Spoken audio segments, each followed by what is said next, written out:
Sure. All right. Well, thanks everybody for joining us this afternoon or morning, I guess, depending on where you're coming to us from. We're very grateful to have Dr. Shin with us today. Dr. Lin is joining us from the University of Washington in Seattle.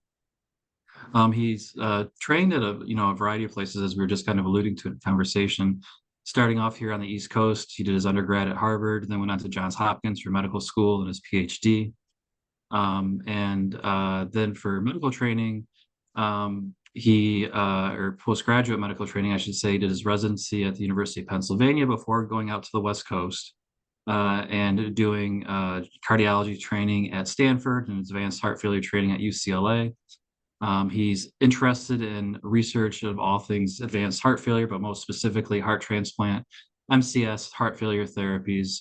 And today he's going to be talking to us about this huge behemoth of a topic, which is transplant immunology. So Dr. Lin, again, thank you so much for taking the time and really excited to see what you have to show us today.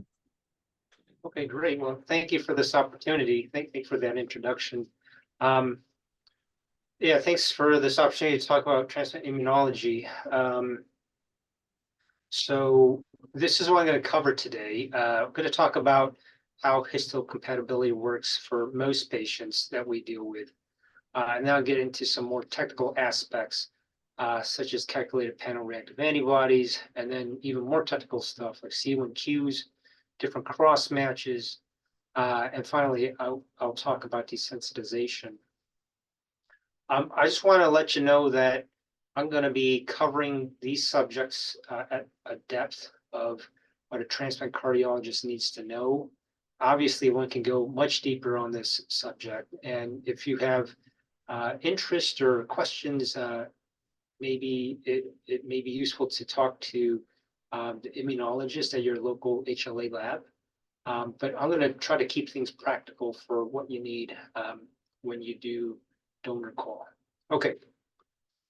So when you look in DonorNet and see what's in there for donors, you will see this. This is the human leukocyte antigens. So the funny thing is when you take donor call, you will see this, but you will almost never look at the HLAs for the recipient. And the reason is that for the vast majority of patients, you only need to do ABO matching. Okay, so for the most part, we don't look at the HLAs when we're doing matching. And then for blood type, it's easy, right? You guys all know this. So for the recipient, blood type A can take A or O, B can take B or O, AB can take everything, and then O can take O. So for the vast majority of patients, this is all you need to do. And you know, we could quit right now and you'd be able to handle most patients, but we're not going to do that. Now, in terms of HLA matching, is it useful? Is it worth doing? Why don't we do it? So this is data from the kidney transplant field, and this is one publication, a review article detailing many studies that have shown that the more matching one does, the better the outcomes are for kidney grafts. So why don't we do it? So the reason is the ischemic time. So the cold ischemic time for hearts, the maximum is about 4 to 6 hours, and you can extend it a bit with OCS or the Sherpa pack, but that's basically the limitation. For kidneys, you can wait up to 35, 40 hours when it's in its perfusion machine, especially. And so what that allows the kidney transplant field to do is do a national search and look to see if there are any mismatches. They're looking for a 6-point match. And so those 6 points would be at loci A, B, and DR. And if there are no mismatches there, actually, those matches are given a priority. So if there's a recipient who gets this kind of match, they can jump ahead of the line over people who've been on the waiting list longer. And because there's this recognition that these grafts will do especially well. So it's not to say that the matches don't matter. It's just that we can't do it for the heart because of the timing constraints. Okay, so we've talked about how matching is supposed to go for most patients. The rest of the talk, I'm only going to talk about stuff for about half an hour, but the rest of the talk is to talk about the smallest percentage of patients where you do need to worry about the HLAs and things like that. Okay, so I'm going to juxtapose two types of patients here. The left side, this is what you encounter most of the time. So at our center, when we list somebody, they get put in a spreadsheet, and this is the information that is included.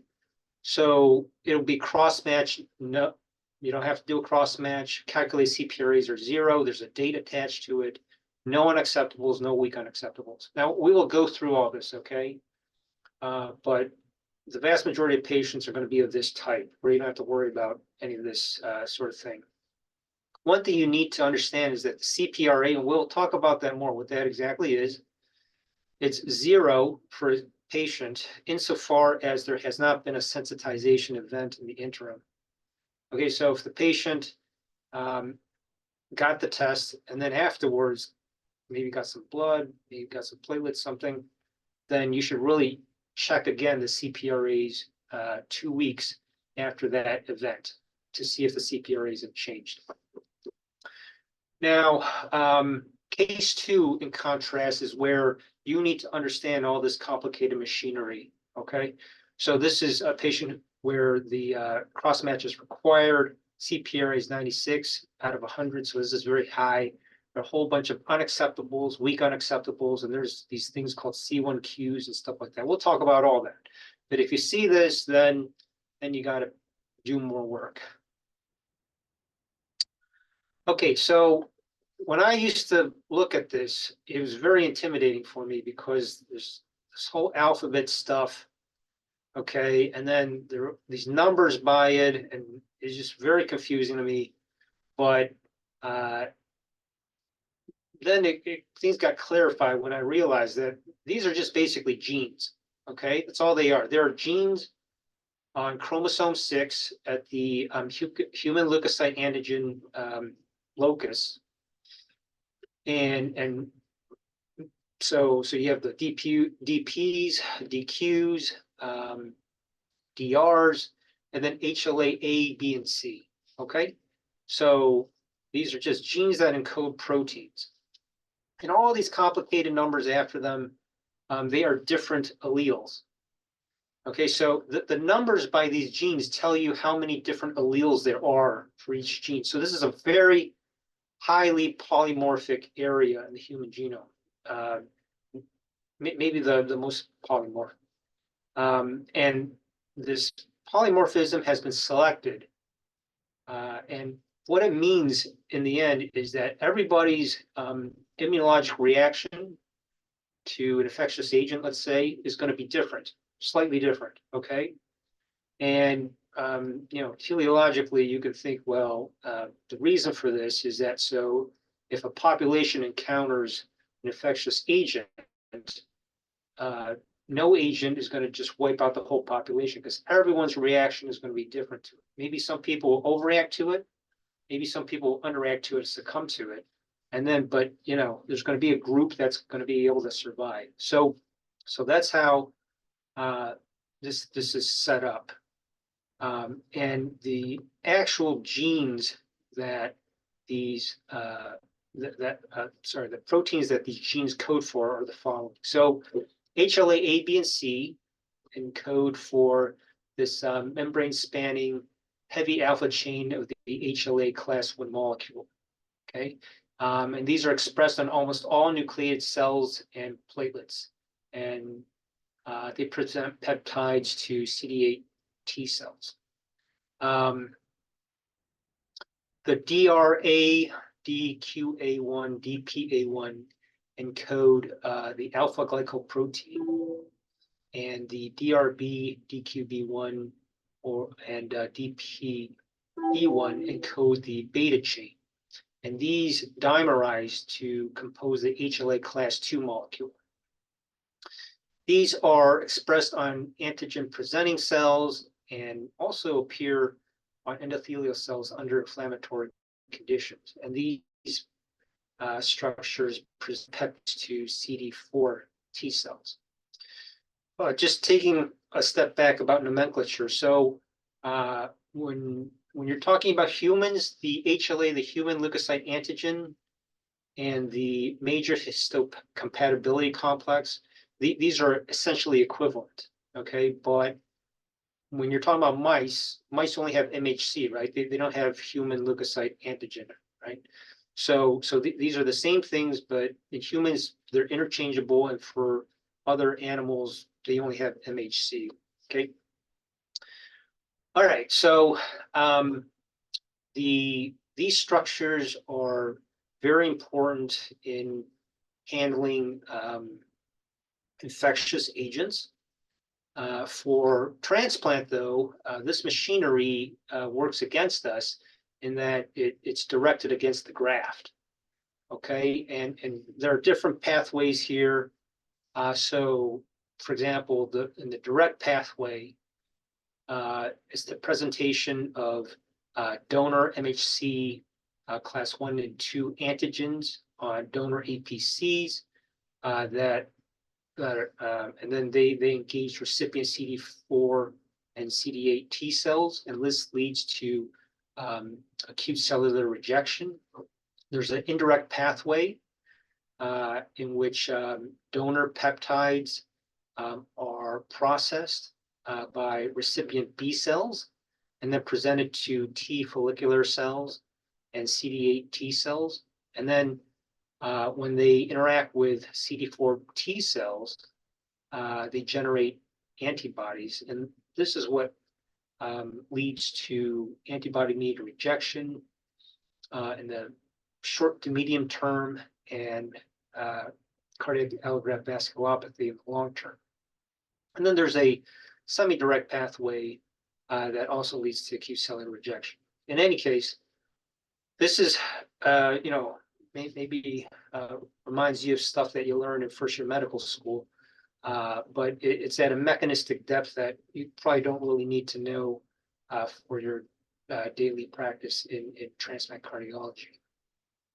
Okay, so let's talk about events in which one develops preformed antibodies. And these preformed antibodies, in the end, are measured by this value calculated panel reactive antibodies. Okay, so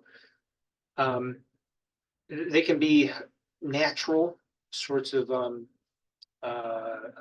occurrences, such as just responses to viruses, bacteria, vaccines, in which the antibodies that are therefore formed cross-react to HLAs. They can also be formed during pregnancy, so the mother will form antibodies towards those HLAs that came from the father that are now in the fetus. Obviously, for whatever reason, pregnancy is a immunologic privileged state in which, for the most part, the fetus is not attacked by these preformed antibodies. For our neck of the woods, again, like I said, mentioned previously, transfusions are sensitization events, and also transplantation. So sometimes an individual will make preformed antibodies to the organs that they have. And that'll have implications for rejection and also for retransplant. Now, one thing that should be kept in mind is that there are some people who have a lot of these exposures a lot of times, and they get no preformed antibodies, okay? And then there are other people who have very few of these exposures, maybe one or two of them, and then they either get, a number of preformed antibodies and or antibodies that are very high titer. So again, it goes back to how everybody's immunologic makeup is different from the genes of the HLA locus, as well as the other genes that are mediating one's immunologic reactions. Okay, so it's just something to keep in mind. You really can't know. Clearly, patients who've never had pregnancies or transfusions are less likely to have preformed antibodies. Okay, so how do we actually get to the CPRA? Okay, so the CPRA is derived from running the Luminex assay. And let me just explain what that is. So the assay is made up of beads, and each of these beads has part of the HLA protein attached to it. And these proteins are cooked up with recombinant methods. And a specific bead at a specific location has a specific HLA. So it's really the location that clues you in on which HLA is important. And so you take the patient's serum and you incubate it with these beads. If there are preformed antibodies to a specific bead, that antibody will attach the bead, and then you throw into this mix anti-human IgG with a fluorophore. So if there are preformed antibodies to a specific antigen, it will light up because of this fluorophore. And the brighter it is, then we deduce that there is higher titer preformed antibodies. And so this is a readout of the Luminex assay at our center, where the strength of the preformed antibody, the amount of the preformed antibody, it's sorted against that. And the units are mean intensity fluorescence, MFI. So at our center, this is kind of busy, but at our center, to be considered unacceptable, an antigen has to have an MFI greater than 4,000, and the weeks are 1,000 to 4,000. And you may look at this and be like, well, there's this cutoff here at 2,500. Well, the 2,500 cutoff is used for kidney. Okay, so different organs are going to do different things. But at our institution, for heart transplant, 4,000 and above is the unacceptable cutoff, and 1,000 to 4,000 is the weeks. And then under 1,000 is we don't care about that. Okay, so once you have your number of unacceptables, you get the CPRA by plugging it into this CPRA calculator. And what the calculator does is it weights these unacceptables against the prevalence in the population. Okay, so if you have antigens that are very common within a population, then your CPRA from those will be very high. Okay, so once you get this number, this percent, the percent means essentially the percent of donors that you will see that will have a collision with the unacceptables that you input. Okay, so now there are a couple things to talk about here, okay? Number one is the CPRA is population based. So you could have the same person with the same antibody profile, and he or she will have a different CPRA if you do it in America, say, rather than Europe, rather than some other place in the world. So CPRA calculation will change depending on what population you're talking about. The other thing to say is that you can put whatever you want into this calculator. Okay, so you can put the unacceptables in there.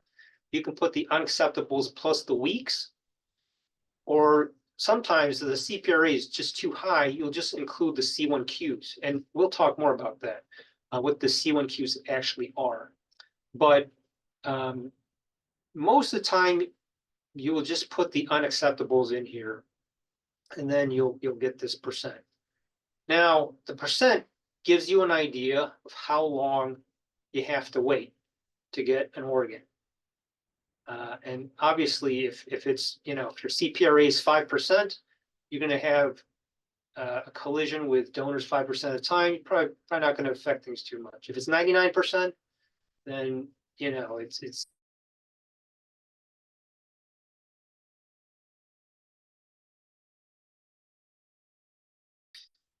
so give people a sense of how long you're going to have to wait. But the real truth is, at the time of donor offer, the CPRA is actually not that useful. Okay, once you get a donor, this is what you have to do. You got to do a cross match of some sort, and that's basically just looking at the donor and looking at your unacceptables and things like that, and seeing if there's a match, a collision. Okay. Now, something that you can do when you are listing a patient in UNOS is to list the unacceptables.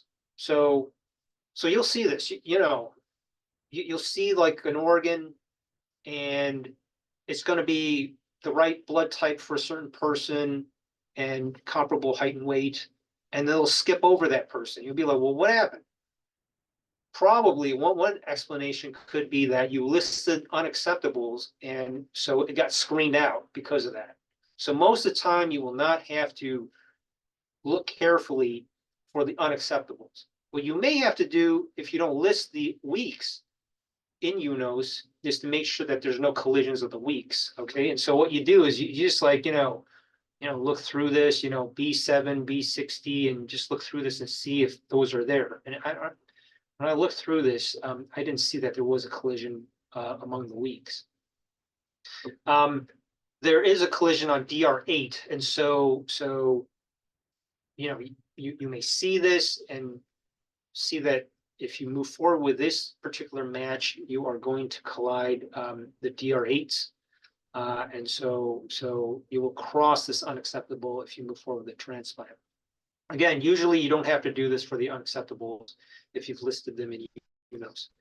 Now, the reason to avoid these preformed antibodies is to prevent hyperacute rejection in the short term, AMR in the medium term, and cardiac allograft vasculopathy in the long term. Okay. All right. So that's a virtual cross match. Just looking over these different values. Okay, so now we get into an area that's a bit more fraught, which is when you have a patient with a very high CPRA. What can you do there? So that's when people resort to C1Qs and cross matches and things like that. So just to remind everyone, the C1Q is this complex that attaches to either pathogen surfaces or antibodies bound to the surface of an offending cell. And this plus other mechanisms can then kick off the complement cascade, which leads to the recruitment of phagocytes, the mediation of phagocytosis, and also the formation of the MAC complex, which blows a hole in the offending cell's membrane and obliterates it. So this is, since these mechanisms are going to be directed at our graft, the cells of the graft, it can be quite deleterious. Okay. All right. So this next part is getting into a real technicality here. So we can measure whether an antibody, a preformed antibody, is C1Q positive. That is likely to kick off the complement cascade. So what you do is you throw in the C1Q into the mixture with the serum and the beads, and the C1Q attaches. Then you can detect the C1Q and then see if it's positive or negative. Okay. Now this really only works for high titer preformed antibodies. If your antibody is medium titer, okay, not too high, then the test is actually non-diagnostic. And the reason is that the bead will be sparsely covered. And what you won't know is whether the C1q doesn't attach to these antibodies because it just doesn't attach to them, or it's because it's so sparse. Now, the thing is, in real life, in the human body, these could still kick off the C1q because, or attach to C1q because, as you know, antibodies attached to these transmembrane proteins are free to move in the lipid bilayer. And this is what this is supposed to depict down here, that even if proteins on the surface are sparse, they can congregate together. And in that setting, still attach to C1q. So this is very confusing. So I'm just going to summarize what I've been talking about. Okay, so again, preformed antibodies, which are C1q positive, are especially deleterious for heart transplant. Okay, if you have a high MFI antibody and it's C1q positive or negative, you can believe it. If it's low to moderate MFI and it tests negative for C1q, you actually don't know whether it will set off the complement cascade in real life. Okay, so there's this whole like maneuver, okay, transplant people do, which is to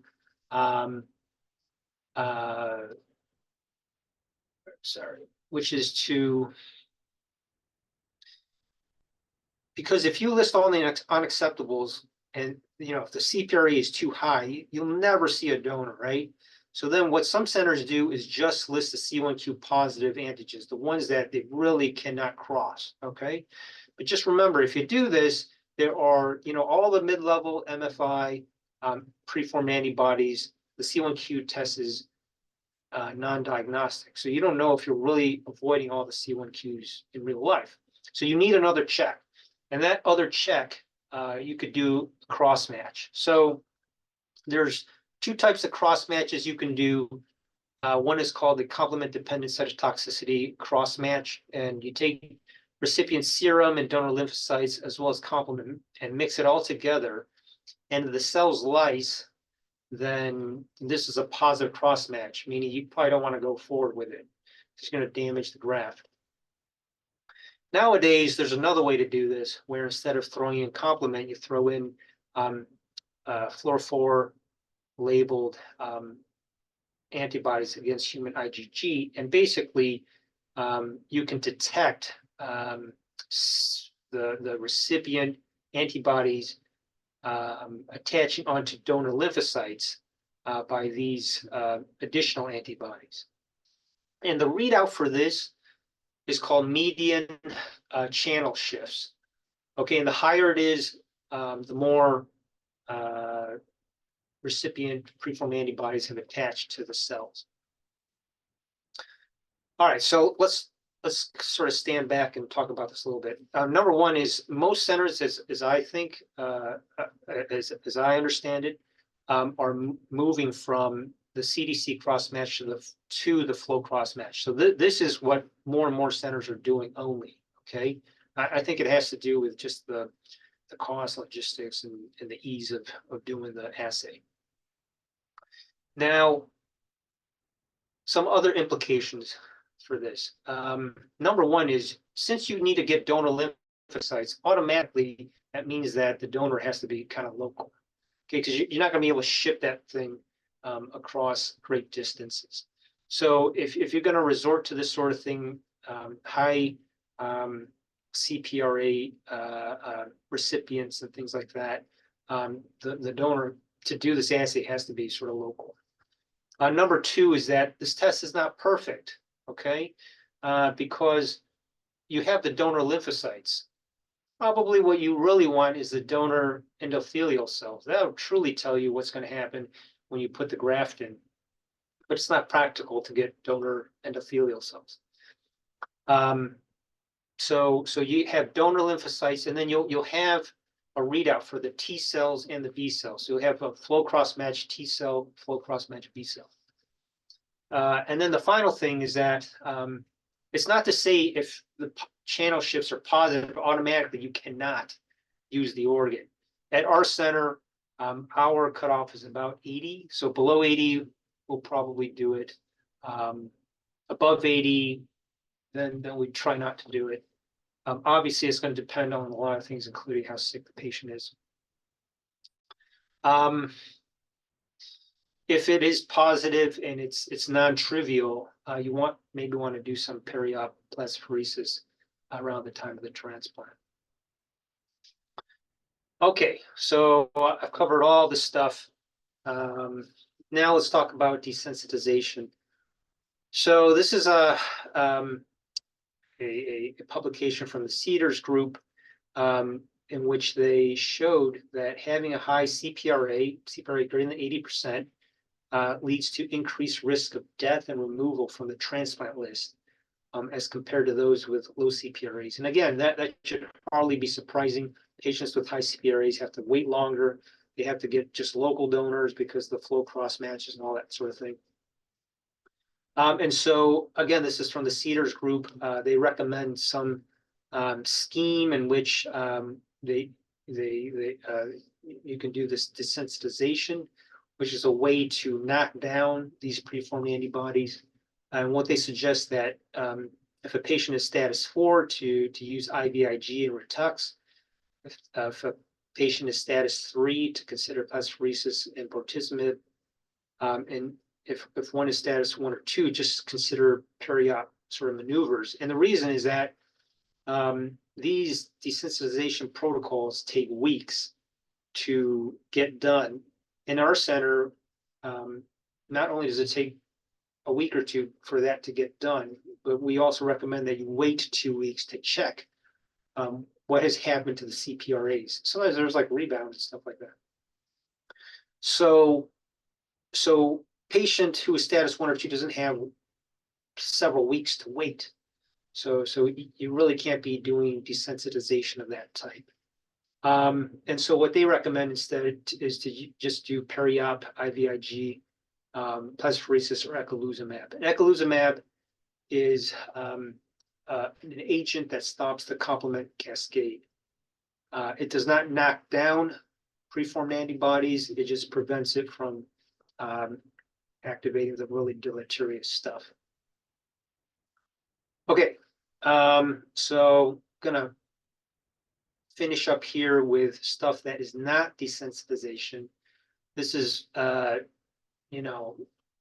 not firmly within the canon of what transplant cardiologists need to know, just warning you.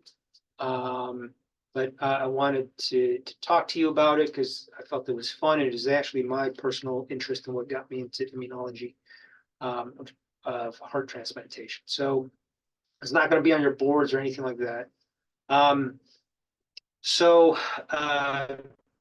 Actually, the concept was mentioned in the 2023 ISHLT guidelines for the care of heart transplant patients, where they actually talk about patients getting this heart after liver transplant. So these are patients who had end-stage heart disease and as well as end-stage liver disease. So they needed both organs, and they were also highly sensitized. And what they noticed is that when they did a heart after liver transplant, so they put the liver in first, and then they transplanted the heart. So this is obviously coming from the same donor, that the preformed antibodies came down. And all patients did not have hyperacute rejection. And there were like 2 instances of PMR1 that were transient. And over time, the preformed antibodies seemed to just die out. One word of nomenclature here. So before transplant, we talk about CPRAs and that sort of stuff. After transplant, you know what antibodies are going to get crossed and stuff like that. So then the language becomes donor-specific antibodies. Okay, so after transplant, you talk about donor-specific antibodies. So donor-specific antibodies after heart after liver transplant seem to have melted away. At our center, we went a step further for a patient who is super highly sensitized on ECMO. We actually did a heart after liver transplant for this young lady, but since she had a completely normal liver, we then dominoed it and then transplanted somebody else on the liver transplant list. So this is heart after liver transplantation with domino halt D. So we published that last year. Okay, so in conclusion, if your CPRA is 0, then you're in the clear. You just have to match on blood type and you're done.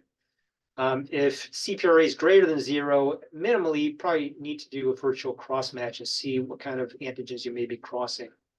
If somebody has a very high CPRA and you're listing only C1Qs, or you're crossing maybe a handful of weeks, 1 or 2 or something like that, then you probably want to do a flow cross match to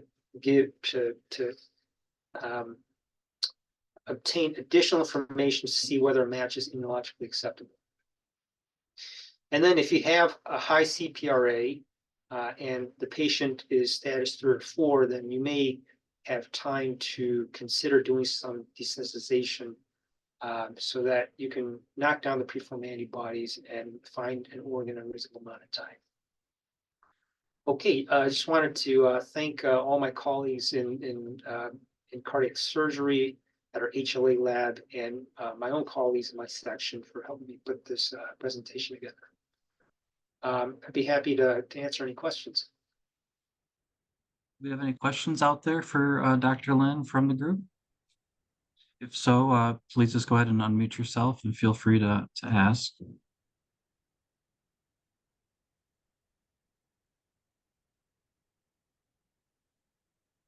As a reminder, this will be later posted on our YouTube channel so that if you need to go back and review some of the information that Dr. Lin shared during the lecture today to try to get a better understanding of it, that will be made available to you as well. Hi, Dr. Lin. Thanks for this talk.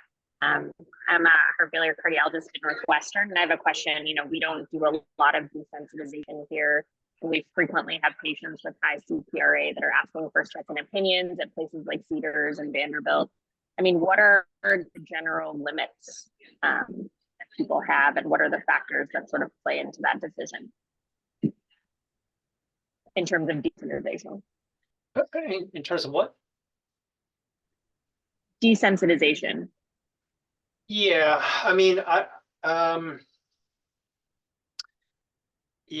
I've got to confess, so number one is there are many different types of desensitization protocols. Okay, I'm sure anybody who's done this for a while knows that. And to me, that signals if there are a lot of different ways of doing something, sometimes it means it doesn't work very well. Okay, so I found that there are patients who are very highly sensitized, like CPRAs 80, 90%, where we've tried to desensitize, and it's not only not budged, sometimes even goes higher. Okay, and so I think really those patients either need to wait a very long time, or get the heart after liver transplant concept. I think obviously centers have been doing it without the heart after liver transplant concept for a while, and so going to a center that sees a lot of donors, that's another way to do it to increase the pool. That will definitely work. So that's really all I can say about it. There's no one single agent that we've used at University of Washington, and we have tried, some of those other agents such as tocilizumab and things like that really works. So I feel like desensitization works if the CPRA, the MFIs of the preformed antibodies are kind of mid-level, or they're not a ton of high ones. But if it's very high, we've done now heart after liver transplant sort of thing. with Domino 3 more times, so total of four times, and we've had good outcomes. Yeah, the DSAs just disappear over time, and we've never had hyperacute rejection, and the most we've ever seen is PMR1, and never any decrement in CI or ejection fraction.